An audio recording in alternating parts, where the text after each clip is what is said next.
Bit of a different video for you today. Lisa's reported a problem with the car. That's been allocated a Shane job. Let's go and take a look. We're in the Peugeot and Lisa said the last time she was driving it, the dash lights weren't working and there was something odd going on when she was pressing the brake pedal. So we're going to press the brake pedal and see what's happening. As we can see, we've got brake pedal operated instrument cluster lights. And to add to that, I can also see up here, don't know whether you can see, it's also operating the side lights at the front, in addition to the brake lights at the back.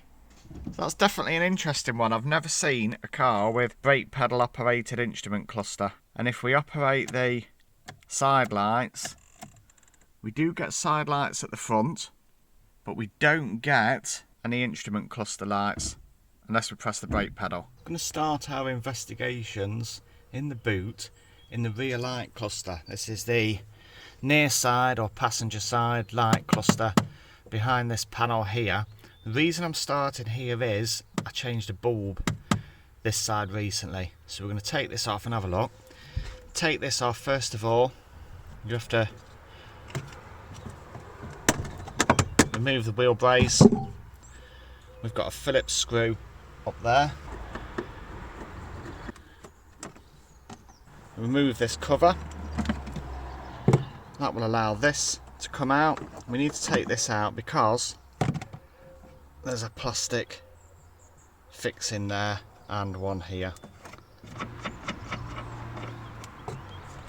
And that one. And that will allow us to take the light cluster out.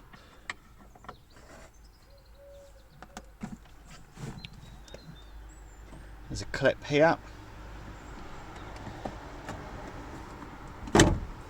That pops the light cluster out there. Behind there's the electrical wiring. You just need to release these two clips. There's one there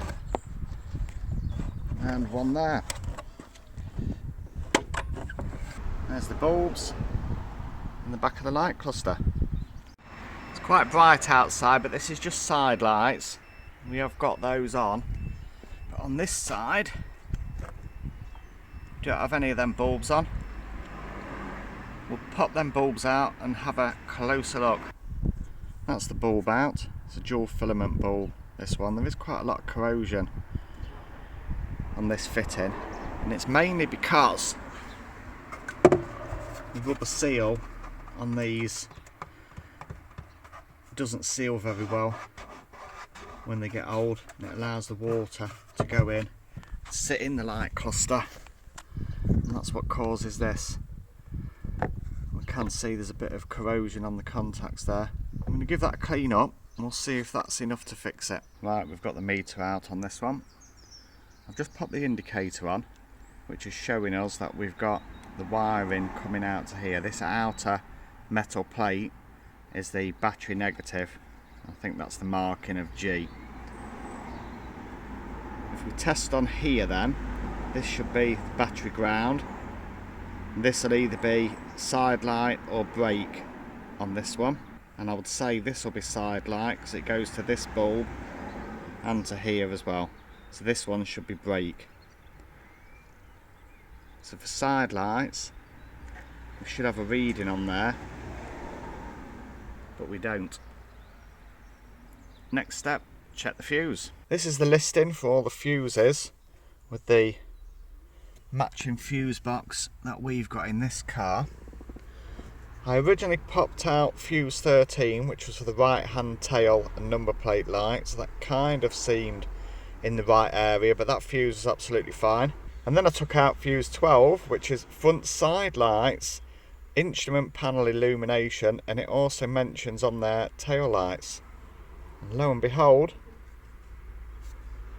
that one's popped.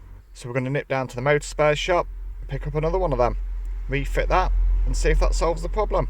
I didn't want to put the car light cluster together to go down to the car shop, so I've decided to walk instead. And this is your view on a walk to the car shop. Life's good.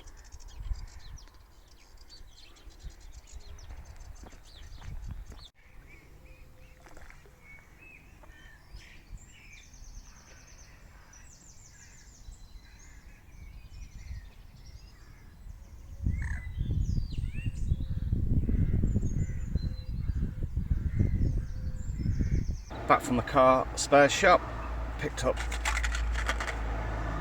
2 new fuses. These are the 5 amp ones, and I also got a new bulb as well, just in case. That's the bulb. I have compared it to the old one. They are the same. £2.30 that cost. I'm going to get these fitted and see if that fixes the problem. That's the broken fuse and the new fuse. We're going to fit that and then measure to see if we've got 12 volts coming to the light cluster. If anybody's still got one of these old cars, fuses are behind the glove box.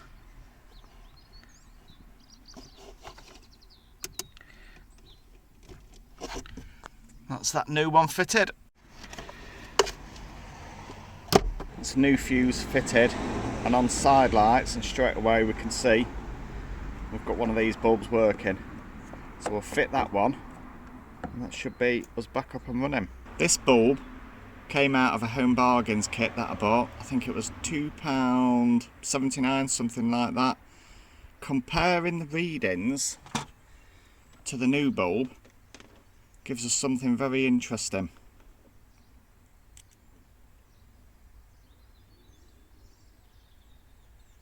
So that's 0.6, 0.7 ohms and 0.7 ohms. If I get the new bulb that I've bought,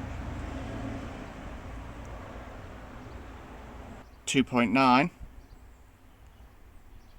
0.7.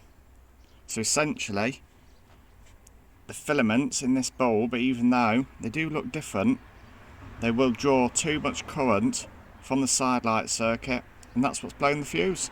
So we've got to the bottom of that. Not too happy about the Home Bargains bulb kit, but that's what you get. Another little job we've got to do. This is a spare tyre, and we've got a screw through the tyre there, which lets the air down. So we're going to take that to the tyre shop and see if we can get that repaired. That's the repair done. That's where the screw was through the tread. I'm going to refit this to the car.